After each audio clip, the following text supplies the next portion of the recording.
पदाधिकारी किंवा शिवसैनिक माझ्याकडे येईल याची वाट बघू नका. तुम्ही त्यांच्याकडे जायला पाहिजे. तुम्ही गावागावात जायला पाहिजे. पक्ष कसा वाढतो, RSS कशी वाढते, भाजपा कसा वाढतोय याचा अभ्यास करा.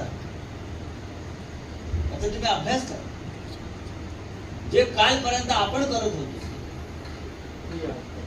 जे आपण करत होतो ते आता तो स्मार्ट, तीच स्ट्रॅटेजी आता हे लोक करतात. बाकी त्यांच्याकडे काही नाही. पैशाची ताकद आहे, यंत्रणा हाताशी आहे. खरं आहे, यंत्रणा हाताशी आहे.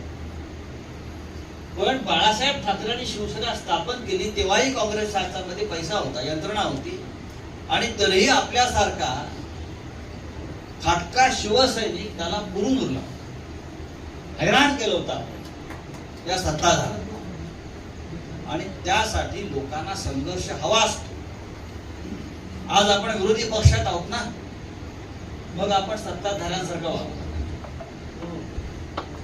आम्ही विरोधी पक्षात आहोत. मी तर काय विरोधी पक्षात असतो, सत्ता असली तरी आपली मी विरोधी पक्ष. कारण मला माहिती आहे की माझा जन्म विरोधी पक्षासाठीच आहे, सत्तेसाठी नाहीये. तेव्हा सत्ताधाऱ्यांसारखं विरोधी पक्षात राहिलेला कार्यकर्ता, नेता आणि पदाधिकारी सत्ताधारेच्या आवेशात बोलतो तेव्हा त्याचा पक्षाला घरगत. मी विरोधी पक्षात आहे, लोकांनी माझ्यावरती विरोधी पक्षात राहण्याची जबाबदारी दिलेली आहे, म्हणजे मला संघर्ष केला पाहिजे. मला सत्ताधाराशी तडजोड करून चालणार नाही कोणत्याही परिस्थितीत. बाळासाहेब ठाकरेंनी कधी केली नाही, म्हणून लोक त्यांचं नाव काढतायत. लक्षात घ्या, मी जेव्हा विरोधी पक्षात आहे तेव्हा मी ती भूमिका चोख बजावायला पाहिजे.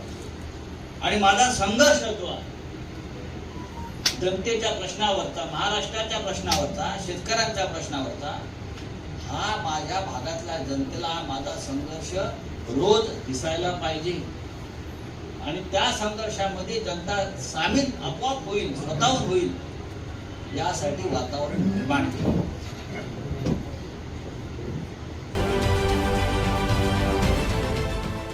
देश विदेशातील प्रत्येक घडामोडींचे लाईव्ह अपडेट मिळवण्यासाठी आता साम टीव्हीच्या सर्व सोशल मीडिया प्लॅटफॉर्मला लाईक, फॉलो आणि सबस्क्राईब करा.